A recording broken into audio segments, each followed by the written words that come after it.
नमस्कार दोस्तों, mentor fluent YouTube channel पर Hindi audio book summary Krishna के 200 प्लस चौंकाने वाले सत्य पुस्तक के ऑडियो बुक समरी में आपका स्वागत है। एपिसोड 38। कृष्ण के पुत्रों ने वज्रनाभ नामक असुर राजा की हत्या क्यों की थी? वज्रपुर के राजा की बेटी का नाम प्रभावती था, जो बहुत सुंदर थी और उसकी चर्चा नटों के द्वारा द्वारका तक पहुंची थी। लेकिन वहाँ पहरा बहुत कड़ा रहता था, इसलिए सामान्य तौर पर जाना नामुमकिन था। फिर नटों के वेश में ही प्रद्युम्न अपने भाई सांब और चाचा गद के साथ वहाँ गए और तीनों ने प्रभावती के साथ साथ उनकी 2 बहनों के साथ भी विवाह किया। फिर उन राजकुमारियों के पिता वज्रनाभ ने जब उनका विरोध किया तो उन लोगों ने उसकी हत्या कर दी। हरिवंश पुराण विष्णु पर्व अध्याय 92 से 97। काल्या वन की कृष्ण से क्या दुश्मनी थी? काल्या वन की सीधे तौर पर कृष्ण से कोई दुश्मनी नहीं थी। उसने तो जरासंध तथा साथी राजाओं की प्रेरणा पाकर मथुरा पर आक्रमण करने हेतु कूच किया था।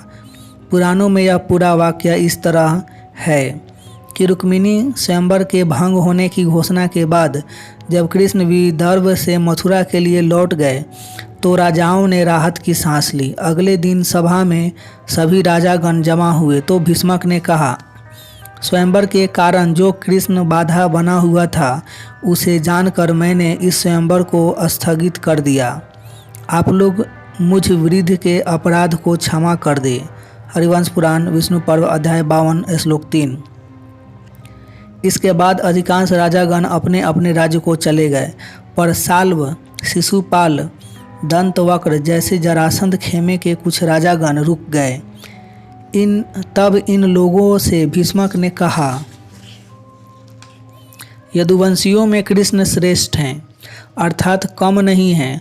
उन्होंने जो भी कृति हासिल की है वह अपने बाहुबल से प्राप्त की है, लेकिन मेरा पुत्र बाल बुद्धि मतलब विवेकहीन है। मैं उसे और उसके संगियों को बालक ही मानता हूँ। हरिवंश पुराण विष्णु पर्व अध्याय 52 श्लोक 14 से 15। तब साल्व ने कहा, हे राजा भीष्मक, आप खेद क्यों प्रकट करते हैं? आपका पुत्र शत्रुओं का मान मर्दन करने वाला वीर है।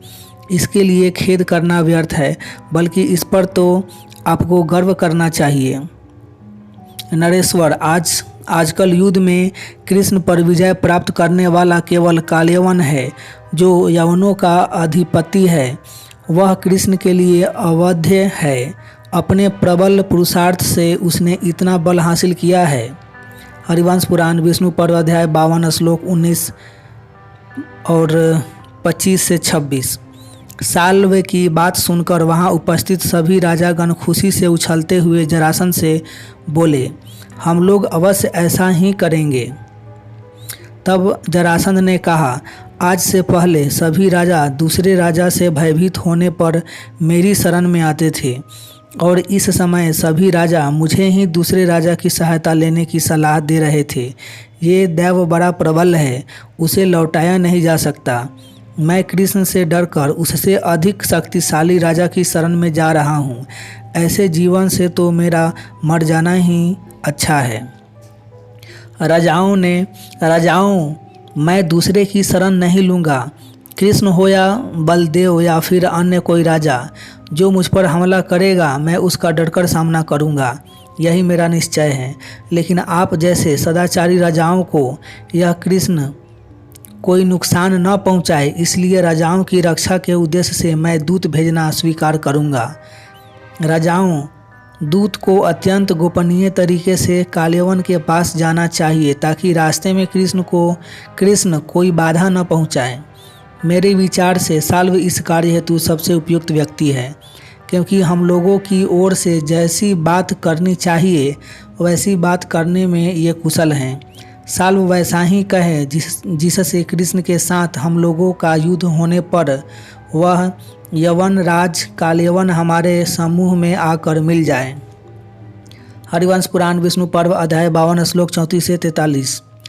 महाभारत या अन्य पुराणों में इस प्रसंग का कोई वर्णन नहीं मिलता है, परंतु इस एकमात्र प्राचीन प्रमाण से यह स्पष्ट हो जाता है कि कालयवन को कृष्ण से भिड़ने हेतु जरासंध की चौकड़ी ने ही तैयार किया था। कुब्जा से पहली मुलाकात के समय कृष्ण ने किस रूप में अपना परिचय दिया था? हरिवंश पुराण में यह बात तब आती है जब कृष्ण की मुलाकात कुब्जा से होती है और दोनों एक दूसरे से परिचय का आदान प्रदान करते हैं। कृष्ण ने कहा, हे सुमुखी, हम दोनों भाई पहलवान हैं और इस देश में अतिथि के रूप में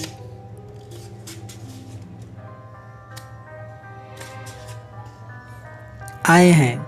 इस देश में जो अत्यंत समृद्धशाली और विशाल धनुष है उसे ही देखने के लिए हम लोगों का यहाँ आना हुआ है।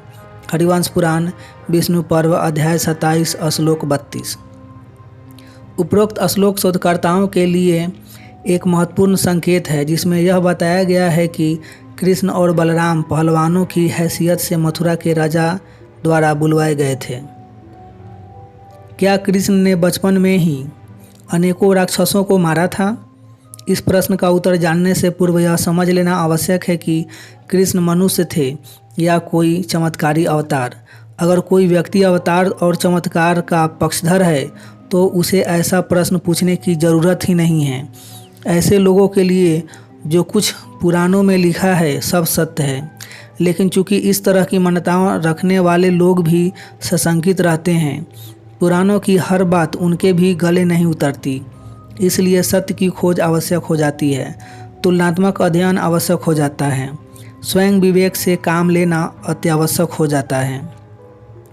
इस प्रश्न के उत्तर हेतु यहाँ हम सर्वप्रथम महाभारत की बात करते हैं।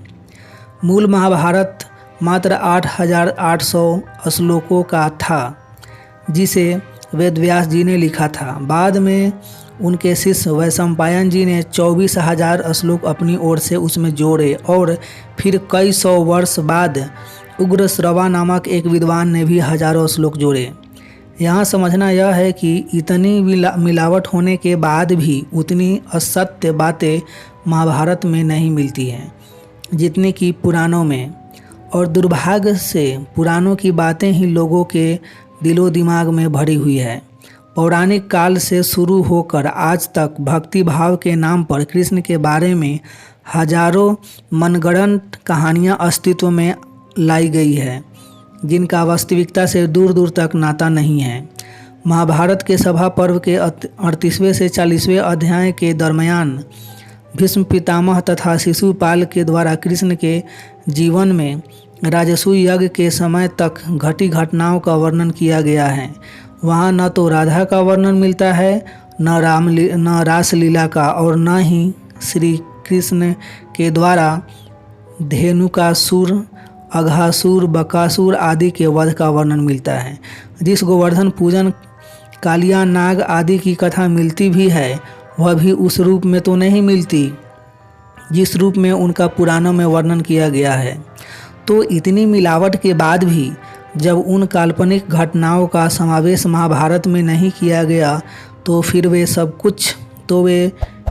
वे सब पुराणों में आ कहाँ से गए?